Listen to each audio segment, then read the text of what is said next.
नमस्कार, आप देख रहे हैं लोकतंत्र। मैं हूं आपके साथ अक्षय सिंह।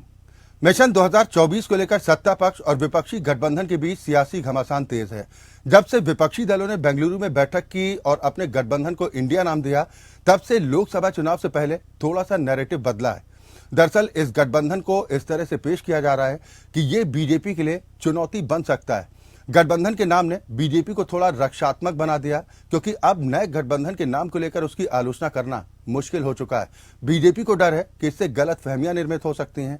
जनता तक ये संदेश पहुंचाया जा सकता है कि बीजेपी इंडिया यानी भारत की आलोचना कर रही है। 2024 को लेकर कुछ सर्वे भी सामने आ रहे हैं, जिसमें विपक्षी गठबंधन इंडिया को अच्छी खासी बढ़त मिलती तो दिख रही है, लेकिन मौजूदा वक्त में बीजेपी का एनडीए गठबंधन इंडिया पर भारी पड़ता दिखाई दे रहा है। सबसे पहले एक रिपोर्ट आपको दिखाते हैं।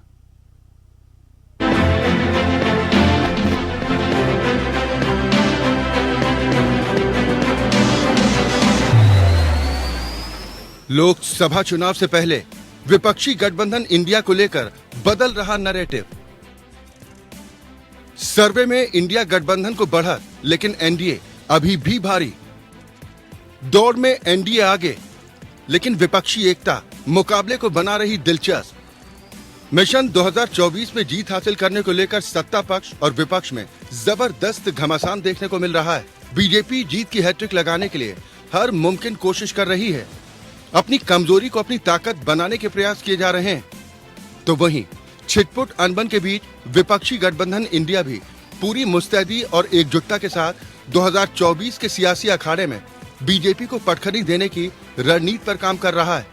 26 विपक्षी दलों के जुटान से अब आगामी लोकसभा चुनाव से पहले नैरेटिव भी कुछ बदलता दिखाई दे रहा है।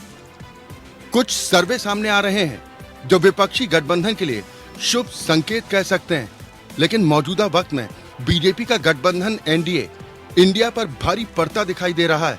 यानी अगर आज चुनाव हो जाएं, तो विपक्षी गठबंधन एनडीए को चुनौती देने की स्थिति में नहीं है। बहुत ही निराशाजनक स्थिति है उत्तर प्रदेश में महिलाओं के लिए, और मैं समझती हूँ कि गुजरात में भी इसी तरह का किस्सा है, जहाँ पे जो लोग कन्विक्ट किए गए थे उनको रिहा किया गया है, और जहाँ पे भाजपा के लोगों ने उनकी फूल और मालाओं से उनका स्वागत किया है। तो बहुत ही अलग परिस्थितियाँ हैं भारत जिससे गुजर रहा है, जहाँ एक तरफ महिलाएं सुरक्षित नहीं है और जो लोग कन्विक्टेड है उनको छोड़ा जा रहा है, और भाजपा के लोग उनको मालार्पण करके उनका स्वागत कर रहे हैं। तो अलग तरह का मैसेज दिया जा रहा है पूरे देश भर में महिलाओं के खिलाफ। दरअसल जब से विपक्षी दलों ने बेंगलुरु में बैठक की है और नए Indian national democratic inclusive alliance को इंडिया नाम दिया है, तब से 2024 के लोकसभा चुनाव से पहले राजनीतिक नैरेटिव थोड़ा सा बदल चुका है। इस गठबंधन को इस तरह से पेश किया जा रहा है कि ये बीजेपी के लिए चुनौती बन सकता है। इसके नाम ने बीजेपी को थोड़ा रक्षात्मक बना दिया है, क्योंकि अब नए गठबंधन का नाम लेकर उसकी आलोचना करना मुश्किल हो जाएगा। बीजेपी को डर है कि इससे गलत फहमियां निर्मित हो सकती हैं और जनता तक ये संदेश पहुंचाया जा सकता है कि बीजेपी इंडिया यानी भारत की आलोचना कर रही है। हालांकि बीजेपी बार बार देश की जनता के बीच ये मैसेज देने की कोशिश कर रही है। ये विपक्षी गठबंधन भ्रष्टाचारियों का जमावड़ा है। इसमें भ्रष्टाचारी परिवारवादी दल शामिल हैं, जिनको देश की जनता से कोई लेना देना नहीं है। सिर्फ ये अपना अपना अस्तित्व बचाने की कोशिश में लगे हैं। दरअसल विपक्षी दल खुद इस बात को स्वीकार करते हैं कि अकेले दम पर बीजेपी से मुकाबला करना बेहद मुश्किल है, लेकिन तमाम विपक्षी पार्टियां अगर एकजुट हो जाएं, तो बीजेपी को जीत की हैट्रिक लगाने से रोका जा सकता है। हालांकि गिले शिकवे भुलाकर ये दल एक साथ आने का दम तो भर रहे हैं, लेकिन विपक्षी नेताओं के बयान कई बार विपक्षी एकता पर सवाल खड़े करते हैं। वहीं प्रधानमंत्री नरेंद्र मोदी लाल किले की प्राचीर से कह चुके हैं कि अगले साल इसी मंच से मैं देश के लोगों को संबोधित करूंगा और सरकार के कामों का रिपोर्ट कार्ड जनता के सामने रखूंगा। हालांकि ये सर्वे आज की स्थिति बयां कर रहे हैं। बावजूद इसके ये मानना भूल होगी कि 2024 के चुनाव का फैसला पहले ही हो चुका है, क्योंकि खेल अभी भी खुला हुआ है। Bureau report, APN. दरअसल जो सर्वे सामने आ रहे हैं वो विपक्षी गठबंधन INDIO को थोड़ी राहत जरूर पहुंचा सकते हैं, लेकिन मौजूदा वक्त में अगर चुनाव होता है तो इंडिया पर NDA भारी पड़ता दिखाई दे रहा है। लेकिन क्या ये सर्वे विपक्षी एकता के लिए संजीवनी का काम कर सकते हैं? आज इसी पर चर्चा करेंगे। सभी खास मेहमान हमारे साथ जुड़ चुके हैं। सबसे पहले अपने दर्शकों की मुलाकात अपने आज के सभी सम्मानित मेहमानों से। मेरे साथ हनी पाठक जी हैं, आप प्रवक्ता भारतीय जनता पार्टी हैं। रत्नाकर सिंह जी, प्रवक्ता कांग्रेस, हमारे साथ इस कार्यक्रम का हिस्सा हैं। आम आदमी पार्टी को रिप्रेजेंट करने के लिए संगीता शर्मा जी हमारे साथ जुड़ी हैं, आप प्रवक्ता हैं आम आदमी पार्टी के। संजय चक्रवर्ती साहब हमारे साथ इस चर्चा में शामिल हैं, आप TMC को रिप्रेजेंट करेंगे। जबकि प्रोफेसर KK त्रिपाठी साहब, प्रवक्ता JDU, हमारे साथ इस कार्यक्रम में शामिल हैं। बहुत स्वागत है आप सभी का। शुरुआत मैं रत्नाकर भाई आपसे ही कर रहा हूं। इंडिया मजबूत तो हो रहा है, लेकिन NDA अभी भी भारी पड़ता दिखाई दे रहा है सर्वे के मुताबिक। इन सर्वे को संजीवनी के तौर पर देख रहे हैं या फिर नकारेंगे कि इस सर्वे में कोई दम नहीं है? देखिए अक्षय जी, हम लोग जब छोटे थे ना, तो हम लोग के यहाँ जब चुनाव होता था तो एक नारा दिया जाता था, तो वो भोजपुरी में नारा था, दिया जाता था। और क्योंकि मैं भोजपुरी समाज से बिलोंग करता हूँ, कहा जाता था कि जस जस दिनवा बीतत बा भैया मोरे जीतत बा। मतलब इसका ये है कि चुनाव जैसे जैसे नजदीक आता जाता है, हमारा कैंडिडेट जीतता जो है, जीत की तरफ अग्रसर हो रहा है। उसी तरह उसी परिप्रेक्ष्य में मैं इसको भी कहना चाहूंगा कि NDA और इंडिया की लड़ाई है। पहले तो ये दिखाया जा रहा था भारतीय जनता पार्टी की तरफ से कि हमारे मुकाबले में कोई खड़ा नहीं है, कोई भी विपक्ष जो है वो भारतीय जनता पार्टी के सामने जो है उसका कद बौना है और वो 2024 की लड़ाई है ही नहीं। लेकिन आज परिस्थितियां किस तरह से भारत जोड़ो आंदोलन, भारत जोड़ो जब यात्रा जब शुरू हुई, उसके बाद से परिस्थितियां किस तरह से बदली आपने देखा कि हमने हिमाचल भी जीता, हमने कर्नाटक भी जीता और आने वाले 5 राज्यों में जो चुनाव है उसमें भी हम जीतेंगे। परिस्थिति आपने खुद ही कहा, अभी अपने ही चैनल्स पे बता रहे थे कि बहुत सारे सर्वे में दिखाया जा रहा है कि इंडिया जो है बढ़त बनाए हुए है। निश्चित रूप से आज लोग, जनता जो है वो परेशान है, महंगाई से, बेरोजगारी से, महिला सुरक्षा से, और किसान परेशान है अपनी आमदनी से। सारे जो जनता से जुड़े हुए जो मुद्दे हैं, उन मुद्दों पे भारतीय जनता पार्टी बिल्कुल असफल हो चुकी है। इनके पास एक ही मुद्दा बचा है, वो भी हिंदुत्व का। और ये फर्जी हिंदुत्व वाले लोग हैं। अगर ये सच्चे हिंदुत्व वाले लोग होते तो 82% जनता जो हिंदू है इस देश में, उनका जीवन स्तर को सुधारने का काम करते, एक दूसरे को लड़ाने का काम नहीं करते। अच्छा नहीं, लेकिन ये सर्वे एक इशारा ये भी कर रहे हैं कि वोट शेयर के हिसाब से अगर देखा जाए तो बहुत ज्यादा अंतराल नहीं है दोनों ही पक्षों में, लेकिन सीटों की संख्या के लिहाज से बात किया जाए तो जमीन आसमान तो नहीं कह सकते, लेकिन फिर भी बहुत ज्यादा गैप है। रत्नाकर भाई, अभी अक्षय जी, मैं कहूंगा कि अभी तकरीबन 8-10 महीना है चुनाव को, और नवंबर दिसंबर के बाद देखिएगा आप परिस्थितियां बिल्कुल बदल जाएंगी। जब 5 राज्यों के सारे चुनाव हो जाएंगे और रिजल्ट आ जाएंगे, निश्चित रूप से लोगों का जो एक जो असमंजस वाली स्थिति है कि जो फ्लोटिंग वोट बोलते हैं जिसको, कि जो इधर भी नहीं अभी निर्णय ले पाती है कि मैं NDA में जाऊं कि मैं इंडिया में जाऊं, निश्चित रूप से जब चुनाव का रिजल्ट आएगा 5 राज्यों का, ये फ्लोटिंग वोट जो है वो इंडिया के साथ खड़े नजर आएंगे। आप हनी पाठक जी, ये विपक्षी एकता कितनी बड़ी टेंशन है बीजेपी के लिए? बिल्कुल भी किसी भी प्रकार की कोई टेंशन नहीं है, क्योंकि एक कहावत है, झूठों से झूठा मिले एक दूजे को भाए और फिर में सच्चा ही रह जाए। तो ये इस समय जो एक दूसरे की बुराई करते थे, करते थे, चुनाव के बयान पर कहा करते थे कि ये एकदम भ्रष्ट है, आप उनका साथ में चल रहे मैं जिससे सवाल कि अक्षय जी अब कि कांग्रेस की है काफी 70 साल सही होगा, 70 साल बाद मुकाम पे मोदी जी है, इनको अकेले ताकत नहीं रह गई, इनको सहारे के इससे बड़ी और निराशाजनक क्या हो जाएगी पर आकर पड़ रहा है कि हम अब जीत हम करेंगे, हम पर इतनी हानि, फिर अगर मोदी जी पार्टी को हराने की बात, हनी पाठक जी, आपकी आवाज थोड़ा डिस्टरबेंस कर रही है, आपकी आवाज क्लियर नहीं आ रही। मैं दोबारा आपके पास आऊंगा। हालांकि कुछ बातें आपकी मेरी जरूर समझ में आई है। आप कह रहे हैं कि तमाम ये भ्रष्टाचारी दलों का जमावड़ा है, परिवारवादी दलों का जमावड़ा है। मैं आऊंगा, आपकी आवाज दुरुस्त कराने की कोशिश कर रहा हूं। लेकिन संगीता शर्मा जी क्या जवाब देंगी? वो तो कह रहे हैं कि कुछ होने वाला नहीं है, जो सर्वे दिखा रहे हैं उसमें ही एनडीए की सरकार बनती दिखाई दे रही। अक्षय जी, अभी तो शुरुआत है, आगे आगे देखिए होता है क्या। और देखिए अक्षय जी, जो अभी बात की जा रही है भ्रष्टाचार की, तो कैग की रिपोर्ट शायद हानि बहन ने भी देखी होगी, वो इनसे भी छिपी हुई नहीं होगी। तो अयोध्या डेवलपमेंट जो ये बार बार राम मंदिर की बात करते हैं, तो ये तो किसी के है ही नहीं। 20 करोड़ का घोटाला उसमें हो जाता है। प्रधानमंत्री जी जो सड़क बनाने की बात करते हैं भारतमाला प्रोजेक्ट में, तो आप देखिए कि 11 लाख करोड़ का घोटाला ये वहां कर देते हैं। तो लगातार कैग की रिपोर्ट जो सामने आई है वो लगातार, चाहे द्वारिका एक्सप्रेस हाईवे हो, आयुष्मान योजना हो, कि 3 नंबरों पर ही 10 लाख लोगों का रजिस्ट्रेशन हो जाता है। 8,000 ऐसे लोग जो दुनिया में ही नहीं है, उनके नाम से पैसा निकाल लिया जाता है, और वो भी कहाँ, जहाँ इनकी सरकार है, चाहे मध्य प्रदेश हो चाहे हरियाणा हो। तो माननीय मोदी जी एक नारा दिया करते थे कि भ्रष्टाचारी भागने का काम करे, भ्रष्टाचारी देश छोड़ो। तो क्या मोदी जी देश छोड़ेंगे? तो अक्षय जी देखिए, कथनी और करनी जो भाजपा की है उसका एक बहुत बड़ा अंतर है। हाथी के दांत खाने के और दिखाने के और हैं।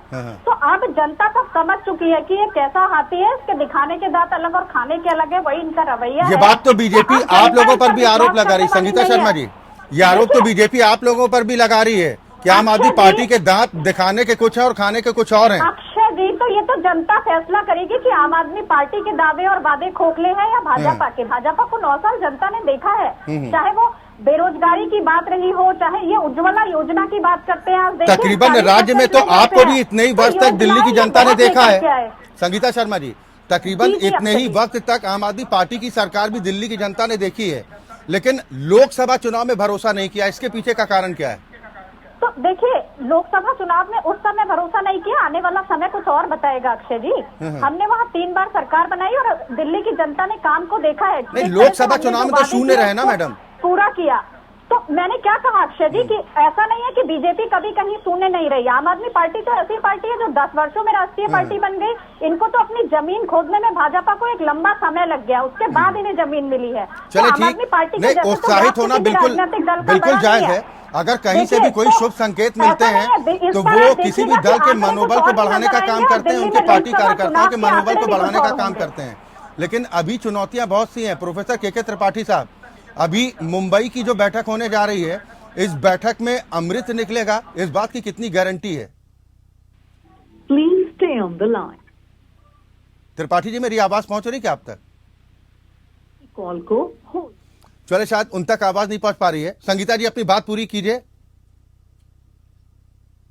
आपने कहा दिल्ली में लोकसभा की सीटें नहीं मिली, तो अब जब समय आएगा तो जो चुनाव होगा लोकसभा का 2024 का, आप देखिएगा दिल्ली में भी भर भर के प्यार मिलेगा जनता का और सीटें भी मिलेंगी। इस विश्वास के पीछे की वजह क्या है? देखिए, इस विश्वास के पीछे की वजह है भाजपा का काम ना करना, क्योंकि भाजपा जिन वादों को लेकर के सत्ता में आई और माननीय मोदी जी का झूठ, देश के प्रधानमंत्री लगातार 2014 से पहले कुछ और थे और अब कुछ और हैं। चाहे उन्होंने बेरोजगारी की बात की हो, चाहे महिला सुरक्षा की बात की हो, आज हम देख रहे हैं ना मणिपुर का क्या हाल है या और स्टेट का क्या हाल है। तो देखिए, जो वादे इन्होंने किए वो उन वादों पर खरे नहीं उतरे। जिन मुद्दों को लेकर के ये जनता के बीच आए और जनता ने भरोसा दिखाया, उन मुद्दों से विपरीत जाकर के इन्होंने काम किया। तो ये एक बहुत बड़ी वजह है कि अब जनता इन पर आखिर विश्वास क्यों करे। ठीक, संजय चक्रवर्ती साहब, यही सवाल मैं आपसे कर रहा हूं जो संगीता शर्मा जी ने एंड में कहा कि जनता भरोसा क्यों करे। देखिए, पहली बात तो मैं सर्वे की बात कर दूं, ये टोटल फेक सर्वे है, करवाया जा रहा है। ये भारतीय जनता पार्टी खुद करवा रही है कुछ चैनल के माध्यम से लोगों को गुमराह करने के लिए। तो ऐसा कोई सर्वे किसी तरीके से कोई सही सर्वे है नहीं। हमारा सर्वे जनता है और जनता के सर्वे पे हम कामयाब हैं और इनको मजबूर कर रहे हैं। जैसा कि अभी इन्होंने भाजपा के प्रवक्ता ने कहा, झूठों से झूठ मिले। पूरा विश्व जान गया है कि इस समय सबसे बड़ा झूठा कौन है। पूरा विश्व जान गया है, अमेरिका तक जान गया है कि झूठा कौन है। तो आज हमारे प्रधानमंत्री झूठों के बादशाह हैं, इससे बड़ा झूठा कोई है ही नहीं। दूसरा, इन्होंने कहा सहारे की जरूरत है, हमसे ज्यादा सहारा कहाँ पे ढूंढ दिया। फरवरी में कह रहे थे अकेला मोदी सबसे भारी, अब जो है ऐसे ऐसे दलों को जोड़ दिया, जैसे 24 दल तो ऐसे हैं जिसके पास अपना सांसद नहीं, कुछ दल ऐसे जिनकी रजिस्ट्रेशन नहीं है, कुछ दल ऐसे चाचा भतीजा फाड़ करके 2 दल बना दिया। तो ऐसे दलों को इन्होंने अपने साथ जो है जोड़ रखा हुआ और पीछे खड़े होकर 38 दलों का सरकार बना करके बैठे हुए हैं। तो हमको बताने से पहले चलनी छुरी से कह रहे तेरे नीचे छेद है, तो हमको ना समझाइए, आप अपना देखिए, अपना चीजों को समझिए। बाकी रही बात ये है कि हमें जनता की तरफ से हमारा तो देखिए पहली आप 2019 का चुनाव देख लीजिएगा, 36% में सरकार बनी, 64% जब एक साथ एक तरफ आ गए ना, तब से इनकी नींद उड़ी हुई है, तब से ही हालात चुनाव उल्टा सीधा सब कुछ कर रहे हैं। जो कुछ जो है आपने देखा होगा, इन्होंने एक भाषण दिया था कि चेहरे पे चेहरे लगा लेते हैं लोग, तो चेहरे पे चेहरा कौन लगाता है ये दुनिया जानती है, पूरे इंडिया ने देखा। आपने कहावत का जिक्र किया, चलनी वाली कहावत है ना, सूप तो सूप चलनी क्या बोले, जिसमें 72 छेद, यानी आप खुद को सूप मान रहे हैं। मैं देखिए पहली बात तो यही है, दुनिया में कोई भी इंसान हमसे बता दीजिए कि वो परफेक्ट है, कोई भी इंसान। जो इंसान होता है 10 गुण 10 अवगुणों से बना हुआ होता है, जो 10 अवगुणों को अपना उभारता है वो शैतान होता है, और जो 10 गुणों को उभारता है वो भगवान होता है। ठीक, उस इंसान गुणों और अवगुणों से ठीक है, चलिए, यानी कि आप लोग कम से कम भगवान बनने की श्रेणी की तरफ आगे बढ़ रहे हैं चक्रवर्ती साहब, आप ये कह रहे हैं। ठीक है, हनी पाठक जी भी हमारे साथ मिल रही है अब आपको, हनी पाठक जी भी जुड़ी है हमारे साथ। अब आवाज उनकी शायद उम्मीद करते हैं कि दुरुस्त होगी। हनी पाठक जी वो कह रहे हैं कि सूप तो सूप चलनी क्या बोले, जिसमें 72 छेद। आप कहते हैं कि शेर अकेला चलता है, फिर 38 दलों का साथ लेने की जरूरत क्या पड़ गई बीजेपी को? मेरी आवाज क्लियर आ रही है अक्षय जी अब आपको? बिल्कुल क्लियर आ रही है, आप अपनी बात कीजिए। देखिए ऐसा है, जो ये संजय चक्रवर्ती जी बात कर रहे हैं, छाछ बोले तो बोले, चलनी क्या बोले जिसके खुद 72 छेद, तो ये इनके ऊपर लागू होती है, शायद ये भूल गए हैं। ये अपनी ऊपर कहने वाली कहावत दूसरों पर थोप रहे हैं। और दूसरी बात मैं ये कहना चाहूंगी कि अभी मेरी बात शुरू में इनकम्प्लीट रह गई थी। जो ये कह रहे हैं कि मोदी जी ने अब तक क्या किया, ये जितने यहाँ पे प्रवक्तागण बैठे हैं ना, फ्री की कोविड वैक्सीन लगाकर यहाँ पर बैठे हुए हैं, जो मोदी जी ने यहाँ पर बनवाई है, तो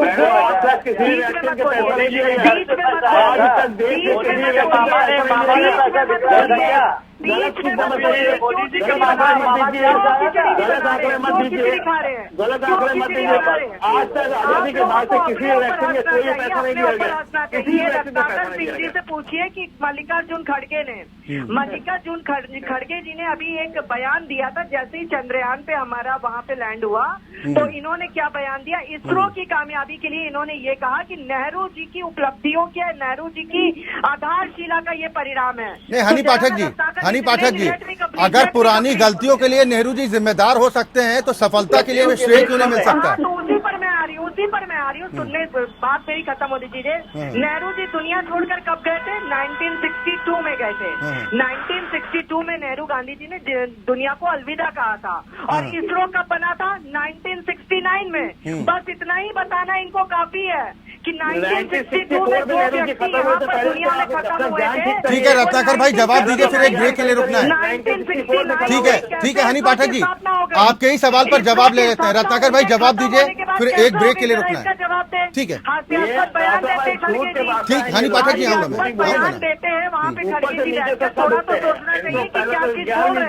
हनी पाठक जी नहीं बोल रहे हैं, मेरी आवाज पहुंच रही है? एक बार सोचे और सोच कर बोले। आपने जो प्रश्न किया उस पर उत्तर तो ले लीजिए। रत्नाकर भाई ब्रेक पर जाने से पहले उत्तर दीजिए। मतलब दर्शकों को भी शायद हंसी आती होगी, मैं क्या बोलूं आपको अक्षय जी। और मल्लिकार्जुन खड़गे पे हंसी आ रही है, हनी जी सुन लीजिए, क्योंकि नेहरू गांधी जी जब खत्म हो चुके हैं, तो इसरो की स्थापना उनके खत्म होने के बाद हुई है, तो उन्होंने इसरो के लिए नेहरू गांधी कहाँ से आ गए? जवाहरलाल नेहरू थे वो। जरा मुझे ये बताइए, खड़गे जी ने कहा राष्ट्रीय डिबेट है। हनी पाठक जी सुन तो लीजिए। नहीं, ये तरीका तो ठीक नहीं ना मैडम, थोड़ा उन्होंने भी आपको धैर्य से सुना, अब आपने ही सवाल किया, आप अपने ही सवाल पर जवाब तो ले लीजिए मैडम। रत्नाकर भाई, पहली चीज तो मैं अक्षय जी इनको करेक्ट करना चाहता हूँ कि नेहरू जी जो है 1964 में दिवंगत हुए थे।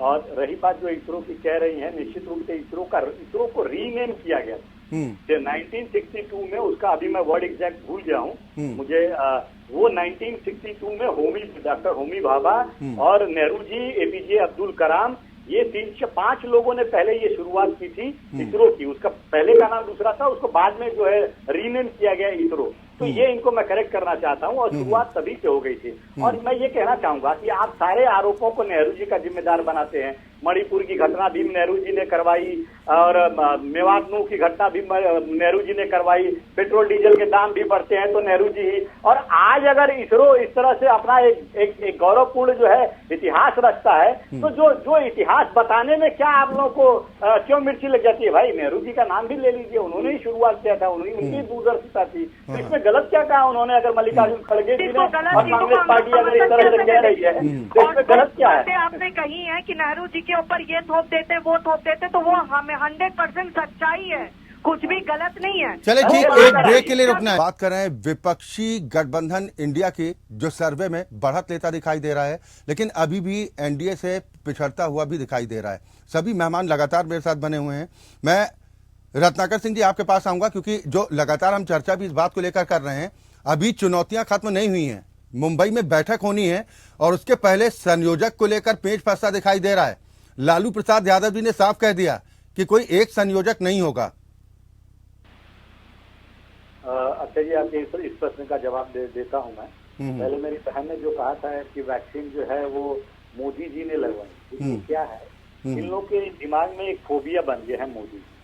अरे भाई, जो वैक्सीन की खोज की वो हमारे वैज्ञानिकों ने की, और जो वैक्सीन जो लोगों को लगाया गया वो हमारे देश की जनता के टैक्स का पैसा जो है वो वैक्सीन जो है फ्री में लगाया गया। और मोदी जी के मामा फ्री में वैक्सीन। हनी जी सुन लीजिए, मैं आपके पास आ जाऊंगा, आप जवाब दे दीजिएगा। सुन लीजिए, मैं आ जाऊंगा। फ्री में उपलब्ध कराने की जिम्मेदारी क्या साइंटिस्ट ने करी थी कि केंद्र सरकार ने करी थी? ठीक, हनी पाठक जी सुन तो लीजिए। बयान मत दीजिए हनी जी, इससे मैसेज ये जा रहा है ना कि बीजेपी में बौखलाहट है, इससे मैसेज ये जाएगा। सुन लीजिए। हंसी आ रही है आपके बयान पर कि साइंटिस्ट ने फ्री में वैक्सीनेशन। ठीक है, सुन लीजिए फिर हंस लीजिएगा। पहले सुन तो लीजिए हनी पाठक जी, फिर हंस लीजिएगा। सुन लीजिए। मैं वही कहना चाह रहा हूँ, सरकार ने फ्री में करवाया है। मोदी जी के मामा जी तो पैसा नहीं भेजे थे ना देशवासियों को वैक्सीन लगाने के लिए।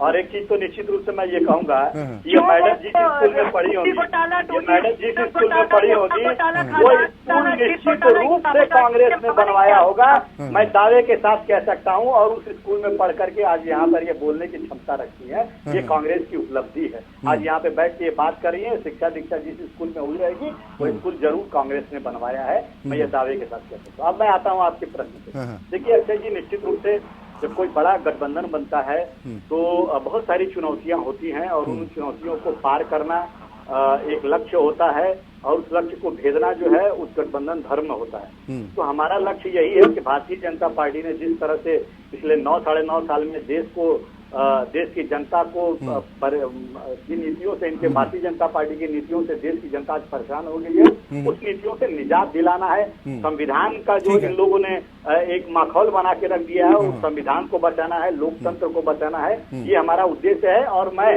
इस उद्देश्य की पूर्ति के लिए 2 बैठकें ऑलरेडी हो चुकी हैं। पहली बैठक में हमने तय किया था, जो 23 जून की पटना वाली मीटिंग थी, उसमें हमने आपसी सहमति बनाई कि हम लोग एक साथ एकजुट होकर लड़ेंगे। उसके बाद जब 17 और 18 तारीख की बैंगलोर वाली मीटिंग हुई थी, उसमें हम लोगों ने आगे की रणनीति के बारे में बात की, और मुंबई में भी निश्चित रूप से हम कॉमन मिनिमम प्रोग्राम, संयोजकों की नियुक्ति, इन सब के बारे में चर्चा करेंगे। और हम आगे जितनी भी बाधाएं होंगी हमारे सामने, वो सारी बाधाओं को हम मिल बैठ कर। बिल्कुल, अभी तो 7 समंदर भी पार करने की बात कही जा रही है रत्नाकर भाई, लेकिन जो आपने वैक्सीन का जिक्र किया, फिर ये तो अखिलेश यादव जैसे नेता को समझना चाहिए ना, कांग्रेस के कुछ नेताओं की तरह उनको भी समझना चाहिए ना, कि अगर वो खुद कहते हैं कि ये बीजेपी की वैक्सीन है, लगवाना नहीं, तो सर्टिफिकेट तो आप ही लोगों ने दे दिया कि बीजेपी की वैक्सीन है। अब मैं जवाब देती हूँ अक्षय जी इनकी बातों का। हनी जी आ रहा हूँ, हनी जी। नहीं, अब मुझे चांस दीजिए। मैडम आ रहा हूँ ना, थोड़ा सा धैर्य रखिए ना मैडम, थोड़ा सा धैर्य रखिए।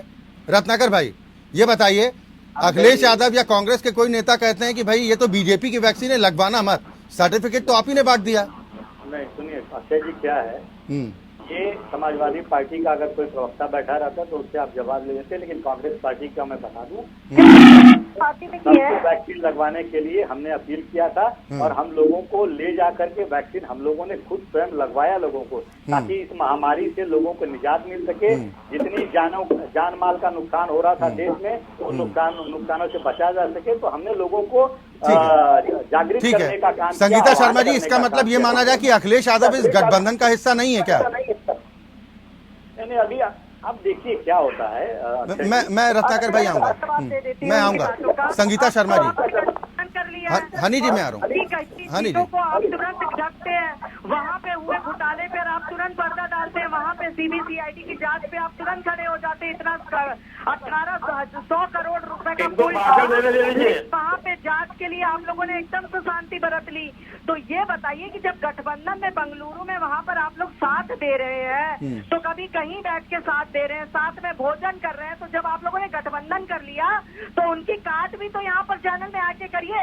गठबंधन करते समय एकदम गठबंधन है, और काट करते समय अखिलेश यादव जी के यहाँ की पार्टी का कोई यहाँ पे प्रवक्ता बैठेगा तो जवाब दीजिएगा।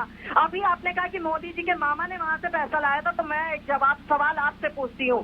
2G स्पेक्ट्रम घोटाला, जीप घोटाला, खाद्यान्न घोटाला और ना जाने कितने घोटाले जो कांग्रेस की पार्टी ने करे हैं, और पूरे कितने लोगों को जेल में भिजवाया है मैडम आपने इन घोटालों में? कितने कांग्रेस के नेता जेल में? नहीं, मुद्दे से भटकते नहीं, मुद्दे से भटकते नहीं ना। एक दिन स्पेशल डिबेट इस पर रख लेंगे कि कितने भ्रष्टाचारियों को जेल पहुंचाया गया, उस पर भी हनी जी रख लेंगे। लेकिन आज एनडीए बनाम विपक्षी गठबंधन इंडिया की बात हो रही, तो उस पर ही फोकस रहे तो बेहतर है। मैडम सुनिए ना, अरे दर्शकों का समय बहुत अमूल्य है मैडम। मैडम थोड़ा सा धैर्य। प्रोफेसर के त्रिपाठी भी मेरे साथ जुड़ गए हैं। प्रोफेसर के त्रिपाठी साहब, स्वागत है आपका। क्या आपको लग रहा है कि मुंबई में जो बैठक होने जा रही है, इस बैठक में अमृत निकलने की कितनी संभावना है? प्रोफेसर के त्रिपाठी जी, आवाज पहुंच रही है आप तक? चले, शायद संपर्क टूट गया है। संजय चक्रवर्ती साहब जी, ये अमृत निकलेगा भी, इस बात की कितनी गारंटी है? क्योंकि बैठक में जाने से पहले जिस तरह से प्रेशर पॉलिटिक्स करने की कोशिश की जा रही है, चाहे लालू प्रसाद यादव जी की मंशा हो कि भाई बेटे को मुख्यमंत्री पद के लिए घोषित कर दो कि भाई अगले मुख्यमंत्री यही हैं, या इनको बागडोर सौंप दी जाए, इस बात को लेकर वो कह रहे हैं कि कोई एक संयोजक नहीं होगा। देखिए, अमृत ही निकल रहा है, इसीलिए लोगों के अंदर से जहर बाहर आ रहा है। अगर अमृत नहीं निकल रहा हो तो जहर बाहर नहीं आता, जहर ही बाहर आ रहा है। मैंने क्यों वही कहा कि चलनी स्त्री से पूछे। तो अभी जो एक घोटालों की इन्होंने एक फहरिस्त दिखाई थी, अभी द्वारका एक्सप्रेसवे का घोटाला इनको भूल गए, अभी आयुष्मान भारत। अरे सर, बड़ी लंबी लिस्ट है, आज घोटालों पर चर्चा नहीं है ना, वरना पश्चिम बंगाल का पुल भी आ जाएगा। छोड़िए ना इसको, नारदा भी आ जाएगा, है ना, छोड़िए ना, उस पे आज विषय नहीं है ना। आज अपनी मजबूती की बात कीजिए। अरे चक्रवर्ती साहब, आज आपके पास मौका है अपनी ताकत दिखाने का।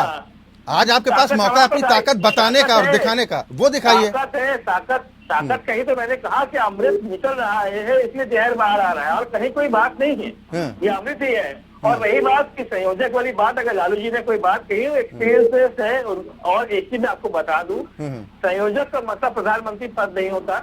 तो जॉर्ज फर्नांडिस एग्जाम्पल रहे हैं, नायडू जी एग्जाम्पल रहे हैं, सोनिया जी एग्जाम्पल रहे हैं। तो सबको बना दीजिएगा, सबको संयोजक बना दीजिएगा, 26 दलों को। बात तो समझ, पूरी बात सुनी गए, सबको संयोजक नहीं बनाया जाएगा। अगर बनेगा भी, अगर कुछ दलों को अगर संयोजक बनाएगा तो उससे बुरा क्या है?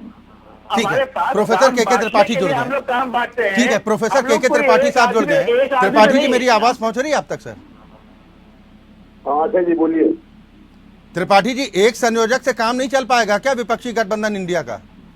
देखिए, अभी तो सब लोग मीडिया में तैर रहा है, लेकिन संयोजक तो एक ही होगा अजय जी। कौन?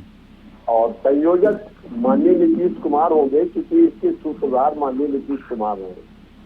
जो विपक्षी एकता का जो पहली बैठक हुई, जो उसका फ्रेमवर्क तैयार हुआ, और दूसरी बैठक हुई, उसमें सब में माननीय नीतीश कुमार की भूमिका बड़ी है। उस भूमिका को देखते हुए ये मेरा मानना है, क्योंकि अभी जो आपके मीडिया में जो तैर रहा है कि कई संयोजक होंगे, लेकिन लगता है कि एक संयोजक होंगे।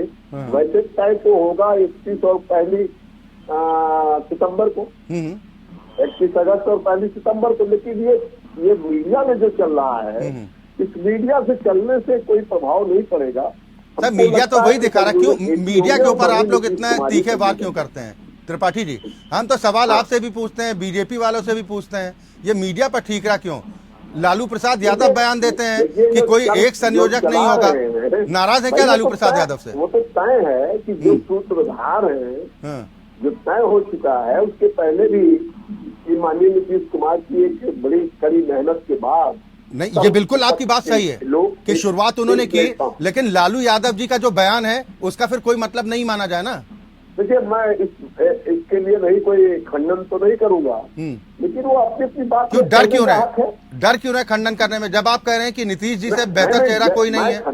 मैं कैसे कर सकता हूँ? तो स्वीकार कीजिए कि कई संयोजक हो सकते हैं। मैं कह रहा हूँ माननीय नीतीश कुमार संयोजक होंगे। नहीं, और भी ज्यादा हो सकते हैं ना। लालू यादव जी ने कहा कि कोई एक संयोजक नहीं होगा, यानी ये युद्ध तो पहले शुरू हो रहा है। ये तो अच्छा जी समय बताएगा ना, लेकिन हमारा तो मानना है कि एक संयोजक होंगे और माननीय नीतीश कुमार होंगे। ये नीतीश कुमार को लेकर आप इतना कॉन्फिडेंट कैसे हैं? कोई अंदर से इस तरह के कोई संकेत मिले क्या? देखिए, उस बैठक के सूत्रधार भी कोई है। लालू यादव नहीं मान रहे हैं, वो कह रहे हैं कि कोई एक नहीं बनेगा, कोई एक इस गठबंधन का सूत्रधार नहीं है। अरे एक ही तो सूत्रधार है भाई, माननीय नीतीश कुमार ने पहली पहल की है भाई। रत्नाकर जी, जितने भी विपक्षी दल, रत्नाकर जी, त्रिपाठी जी को तो आप सुन रहे हैं, वो कह रहे हैं कि नहीं, नीतीश जी के अलावा संयोजक कोई नहीं होगा, उनसे अच्छा और उनसे साफ चेहरा नहीं। मैं नहीं कह सकता हूँ, ये मैं नहीं कह सकता हूँ संयोजक कितने होंगे, लेकिन संयोजक तो उनका नाम पहले है। रत्नाकर जी, उनका नाम पहले है। देखिए अक्षय जी, संयोजक जो होता है वो निश्चित रूप से एक कोऑर्डिनेटर की भूमिका में रहता है। वो सभी लोगों को जो है कोऑर्डिनेट करने का काम करते हैं, और जरूरी नहीं है कि संयोजक जो बनाया जाए वही प्रधानमंत्री पद का उम्मीदवार हो। आपने यूपीए 1 और यूपीए 2 में भी देखा, बहुत सारे लोग संयोजक रहे तो वो प्रधानमंत्री नहीं बने। तो इसका मतलब ये नहीं है। और संयोजक अगर एक से अधिक भी बनता है, और मैं पहले ही बता दूं आपको कि ये लोकतांत्रिक पार्टियों का गठबंधन है, और हर पार्टी अपने एक विचार और एक सुझाव लेकर आती है, और जब मीटिंग होता है तो वो सुझाव देती है। अगर लालू जी ने कहा है कि एक से ज्यादा संयोजक होंगे, तो निश्चित रूप से इंडिया गठबंधन के जितने शीर्ष नेतृत्व है वहां पे जब एकत्रित होंगे, वो उन सुझावों पे भी काम करेंगे। और अगर इसमें कहा जाता है कि एक संयोजक 3 से 4 राज्यों को जो हैंडल करेगा, तो इसमें अच्छी चीज है ना, उसमें तो और यानी कांग्रेस सहमत है, एक से ज्यादा संयोजक के लिए आप लोग तैयार हैं? ये देखिए ये जो है मीटिंग में सारे शीर्ष नेतृत्व का निर्णय है। मैं अपना एक ओपिनियन बता रहा हूँ। मेरा ओपिनियन ये है कि अगर जिम्मेदारी अगर 3-4 राज्यों की एक लोगों को दिया जाता है, तो निश्चित रूप से उसका जो है काम करने की क्षमता और जो है कम स्थान में और ज्यादा होगी, और पाठक जी, रिजल्ट अच्छा बेहतर मिलेगा हमको। हनी पाठक जी, आपको क्या लग रहा है कि यह सिर्फ फुटबॉल की शुरुआत है क्या? कि अभी तो संयोजक को लेकर जब इतने द्वंद्व की स्थिति बन रही है, तो जब पीएम पद के चेहरे की बात होगी तब तो युद्ध और गहरा जाएगा। मैंने अभी एक कहावत कही थी अक्षय जी की, झूठों से झूठे मिले एक दूजे को भाई, ऐसी महफिल में सच्चा ही रह जाए। तो ये सारे जो ये है ना, अभी देखिएगा कितना सिर फुटा हुआ लोग। मैं उत्तराखंड को बिलोंग करती हूँ। उत्तराखंड में कांग्रेस की अक्षय जी वो दुर्गति है, वो हालात है कि जब प्रभारी आते हैं ना, तो कांग्रेस के प्रदेश अध्यक्ष ही गायब हो जाते हैं, और हरदा का अलग गुट है, प्रीतम जी का अलग गुट है, करण मारा का अलग गुट है। तो यहीं पे एक कांग्रेस पार्टी के अंदर ही, अगर आप उत्तराखंड की न्यूज एपीएन पे चलाते होंगे तो उसमें ही दिखाई देता होगा। मैडम, सबसे पहले तो आप एपीएन न्यूज देखना शुरू कीजिए, आपको पता चल जाएगा उत्तराखंड की खबरें चलाते हैं या नहीं चलाते हैं। आपके चाहे पुष्कर सिंह धामी हो, चाहे विपक्ष के नेता हो। और दूसरी बात सुनिए हनी पाठक जी, दूसरी बात ये सुनिए कि हर बार एक का जोड़ 2 नहीं होता ना मैडम, कई बार 11 हो जाता है। और अगर विपक्षी एकता का ये जोड़ 11 हो गया तो लेने के देने पड़ सकते हैं।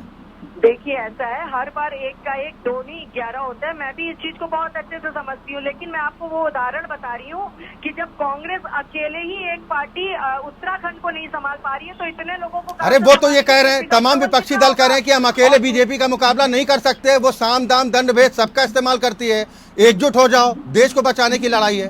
संगीता शर्मा जी, यही आप लोग कह रहे हैं ना? साम दाम दंड अक्षय जी देखिए, लोकतंत्र की खूबसूरती ठीक, हनी जी, आऊंगा, भाजपा जो है आऊंगा, ये आऊंगा, लोकतंत्र को ना मानने वाली पार्टी है और संविधान के साथ खिलवाड़ करने वाली पार्टी है। और लोकतंत्र की खूबसूरती ठीक, है हनी पाठक जी, कि आऊंगा, लोकतंत्र में आऊंगा। सारे लोग एक आपको साथ हो पूरा अवसर सकते मिलेगा हैं। हनी जी, बिल्कुल आप निश्चिंत रहें, पूरा अवसर मिलेगा। संगीता शर्मा जी, देखिए अक्षय जी, भाजपा जो है वो लोकतंत्र को ना मानने वाली पार्टी है, संविधान के साथ खिलवाड़ करने वाली पार्टी है, तो ये क्या जाने की लोकतंत्र की ताकत को। लोकतंत्र की खूबसूरती ही हमारे संविधान की खूबसूरती है। चाहे जितने भी दल मिलकर के सरकार एक साथ बनाने के लिए गठबंधन कर ले, कहीं नहीं लिखा कि नहीं करना है। और ये क्या 38 दलों के साथ नहीं जा रहे भाई, इन्होंने तो सबसे अच्छा उदाहरण दिया जब माननीय अटल बिहारी वाजपेयी जी थे, 24 दलों को मिलाकर के सरकार बनाई और चलाई भी। उसके बाद ये ऐसी बातें करते हैं क्योंकि आज इनमें बौखलाहट है अक्षय जी। ये अब जब रिपोर्ट कार्ड लेकर के लोकसभा चुनाव में 2024 के जनता के बीच जाएंगे तो जनता इनसे सवाल करेगी, तो ये जवाब क्या देंगे? जब युवा बेरोजगार पूछेगा कि जनता आपने ये भी कितने तो लोगों सवाल को रोजगार दिया, जनता ये भी तो सवाल जब करेगी महंगाई संगीता पर शर्मा महिलाएं जी सवाल कि करेंगी, वही अटल जी जिनका तो क्या जिक्र जवाब आप कर देंगे? रही हैं, एक वोट की वजह से उन्होंने सत्ता अपने हाथ से छोड़ दी थी कि मैं बिल्कुल चिमटे अक्षय जी, से भी नहीं आज छूंगा। अटल वाली भाजपा नहीं रह गई है, ये अटल जी वाली भाजपा नहीं है। ये तो जहाँ सरकारें नहीं बन पाती, अरे ये तो वो आम आदमी पार्टी भी नहीं रह गई, आरोप लगते हैं। संगीता शर्मा जी, संगीता शर्मा जी, गिराई है अक्षय जी, 9 संगीता सालों में शर्मा 9 जी, राज्यों की सरकार गिरा करके बनाई है इन्होंने। नहीं, तो ये सिद्धांत वाली पार्टी ये नहीं है। ये आरोप तो जनता- आप पर भी लगते हैं कि आम आदमी पार्टी वो आम आदमी पार्टी भी नहीं रही, उसके भी देखिए रंग अक्षय और जी, ढंग, अक्षय जी, चाल और देखिए, चरित्र सब बदल गया। अक्षय जी आम आदमी पार्टी इनकी तरह झूठी पार्टी नहीं है जो मैनिफेस्टो में वादी करती है उनको जनता के बीच आकर के पूरा करती है जब जनता मौका देती है। ये नहीं कहती कि 2 करोड़ रोजगार प्रतिवर्ष देंगे उसके बाद गायब हो जाती है। ये नहीं कहती कि महिलाओं की सुरक्षा करेंगे उसके बाद एक राज्य में जहाँ इनकी डबल इंजन की सरकार है, शर्म आनी चाहिए, इनको निर्वस्त्र करके महिलाओं को घुमाया जाता है। ऐसा दोहरा चाल चरित्र चेहरा आम आदमी पार्टी का नहीं है। चले ठीक, लेकिन आपको नहीं लगता कि पंजाब सरकार को भी आपकी शर्म आनी चाहिए थी जिस वक्त पुलिस चौकियों पर कब्जा कर लिया जाता है और पुलिस कर्मियों के साथ बदसलूकी होती है? अक्षय जी, पंजाब सरकार ने एक्शन लिया। पंजाब सरकार के मुंह में दही नहीं जमा हुआ था जिस तरह से इनके मुंह में दही जमा हुआ था, तो ये बोलने को तैयार नहीं थे। 2 महीने बाद बोलते हैं पंजाब सरकार के मुंह में दही नहीं जमा था। यूं हैंडसअप किया था पुलिस कर्मियों ने। मैडम वो तस्वीरें देश ने देखी है, कुछ होता है उन उपद्रवियों के सामने पंजाब पुलिस ने कैसे आत्मसमर्पण किया था पूरे देश ने देखी है वो तस्वीरें। और उन तस्वीरों को देखकर चिंता होनी चाहिए कि देश में किसी भी राज्य में ऐसे हालात नहीं होने चाहिए। ठीक है, वो विषय नहीं है, वो विषय नहीं है मैडम, इनकी बारी है कि ये चिंता कैसे करें। ठीक, अक्षय जी, वो विषय नहीं है। उत्तराखंड में ये हनी पाठक बहन ने भी उत्तराखंड ठीक, हनी पाठक जी, चलिए ठीक, में अंकिता भंडारी जैसा हत्याकांड होता है, ये वीआईपी का नाम नहीं बता पाते। ठीक है, क्या ये उत्तराखंड को देखेंगी? कमियां गिनाना बहुत आसान है लेकिन इनकी ठीक, खुद हनी पाठक जी जवाब दीजिए। नाकामयाब है। ठीक है, देखिए गठबंधन का असर संगीता शर्मा जी के चेहरे पे किस तरीके से दिखाई देता है।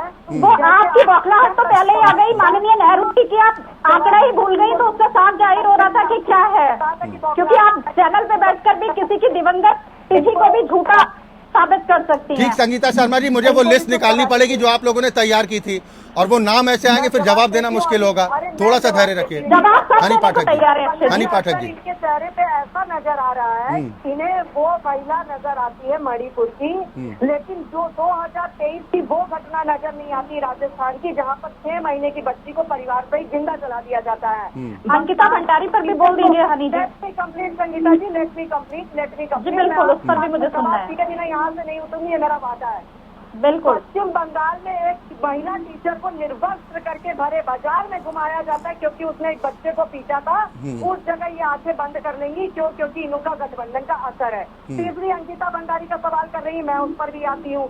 उनके परिवार को पूरा मुआवजा दिया गया, फास्ट ट्रैक कोर्ट में मुकदमा चल रहा है और उनके परिवार ने वकील बदलने को कहा। धामी सरकार ने वो भी कबूल की बातें और वकील तुरंत बदलवाने की पूरी पुरजोर कोशिश करके वकील बदलवाए गए। जो उनकी डिमांड थी वो पूरी हो रही है और फास्ट ट्रैक कोर्ट में मुकदमा चल रहा है। वी आर नॉट ए जज, हम सिर्फ सरकार है और हम उनकी मदद कर सकते हैं लेकिन फैसला नहीं सुना सकते। अगर हम फैसला सुनाने लगेंगे तो जज को घर बैठना पड़ेगा और अगर हम फैसला सुनाएंगे तो सबसे बड़ी पार्टी झूठी पार्टी को तो घर निश्चित ही बैठा। ठीक है हनी पाठक जी, हो गया या 20 सेकंड और 30 सेकंड और दीजिए। 49 सेकंड में झूठ कैसे बोले ये सीखने के लिए आम आदमी पार्टी सबसे ज्यादा परिपक्व है क्योंकि माननीय मोदी जी के भी भाषण देखिए। अन्ना हजारे जी के आंदोलन को किस तरीके से ग्रास चले ठीक, नहीं गड़े मुर्दे मत उखाड़िए, फिर बहस लंबी हो जाएगी ना। देखिए संजय चक्रवर्ती साहब बड़ी शालीनता के साथ आप सभी लोगों को सुन रहे थे और वो इस बात से उत्साहित हैं कि भाई जो सर्वे आ रहा है वो भले सर्वे को ना मान रहे हो लेकिन उनको इस बात का भरोसा है कि जो तमाम विपक्षी दलों का गठबंधन हुआ है, ये बीजेपी को सबक सिखा देगा। वो सीधे सीधे यही कह रहे हैं। चक्रवर्ती साहब, आप यही कह रहे हैं ना? 2-4 कदम जो चलने उनको बोलने दीजिए, बातें करते हैं, ठीक है, ठीक है, हनी पाठक जी, ठीक है। चक्रवर्ती साहब पूरा हो जाता बोले। नहीं सर, आप अपनी बात रखिए। देखिए, पहली बात तो हम बता रहे हैं कि ये जिसकी बौखलाहट ऊपर से नीचे टॉप टू बॉटम बौखलाहट है ये। मोदी जी आज कम से कम 120 दिन हो गए, मोदी जी अभी तक मणिपुर नहीं गए। 6 विदेशी यात्रा कर चुके हैं। अभी हम लोग को 30, 31 और 1 तारीख को मीटिंग हो गई। मोदी जी जरूर 100% टीवी पे आएंगे, कुछ ना कुछ बताएंगे जरूर। वो तुरंत आते हैं इन सब चीजों को लेकर के। पहली बार उन्होंने एक चेहरे पे और चेहरे लगा लेते हैं, दोबारा बोला हम घमंडिया गठबंधन है। मैंने तो हम तो आज तक परेशान है इस बात को लेकर, हम लोगों ने घमंड कहाँ किया? घमंडिया गठबंधन, हम लोग घमंड कहाँ करते हैं भाई? हमें तो यही नहीं समझ में आता है कि हम घमंडिया गठबंधन कुछ भी बोल देते हैं, कुछ भी मुँह से आता है वही निकाल देते हैं, लेकिन कोई दिक्कत नहीं है। पवन खेड़ा जी का एक स्टेटमेंट मुझे बेंगलुरु में याद आता है। बेंगलुरु में पवन खेड़ा जी ने एक बार इसकी बात कही थी कि कर्नाटक की जनता और हमारे कार्यकर्ताओं ने मिलकर के हमारे 50% तो हमको उन्होंने जिताया है और 50% मोदी जी ने जिताया है। तो जब पत्रकार ने पूछा 50% मोदी जी ने कैसे जिताया, उन्होंने कहा जब तक यहाँ पे आया, जब तक उन्होंने मुंह खोला हमारा वोट बढ़ गया। और हम अब चाहते हैं कि मोदी जी बोले, खूब बोले, और साथ में इनके प्रवक्ता भी खूब बोले। जितना बोलेंगे इनका वोट प्रतिशत कम होगा, क्योंकि ये झूठी बोलेंगे और सच तो बोल नहीं पाएंगे। अभी आपने देखा होगा चंद्रयान की जो जनता जो है सुनना चाहती थी, इसरो के चीफ को 30 सेकंड बोलने का मौका दिया सिर्फ, उसके बाद मोदी जी सामने आ गए, तुरंत लोगों ने चैनल बदलना शुरू कर दिया। तो ये है, ये केवल हर चीज में जो जहाँ पे इनको लगता है कि आप चक्रवर्ती साहब वहाँ पे आ जाते हैं। चक्रवर्ती साहब सुनिए, सुन लीजिए, Indira is India, India is Indira, ये ठीक है, समर्थन करते हैं आप? देखिए, पहली बात तो ये है, ये सालों पहले की घटना है। अरे सर, सालों अगर पहले गलती की तो माफ हो जाएगा, सालों पहले खून हुआ तो माफ कर दीजिएगा। अभी आप हमारा सर मुझे बताइए, सुनिए, आप मुझे इस बात का जवाब दीजिए, जहां पर मैं दोनों जगहों का जिक्र करूंगा, आप जानते हैं अच्छी तरह से, जहां पर पश्चिम बंगाल में महिलाओं को निर्वस्त्र घुमाया गया, आप इस बात को बार बार दोहरा रहे हैं कि प्रधानमंत्री मणिपुर क्यों नहीं गए? क्या ममता बनर्जी जी वहां पर गईं आश्वासन देने के लिए कि अन्याय हुआ है, मैं इंसाफ दूंगी? एक बार बताइए, क्या उस घटना की सारी चीजों को लेकर के उससे जांच हुई? सारा वाह, आपकी बात जांच तक रह जाएगी। आप कह देंगे हम तो कार्रवाई करते हैं।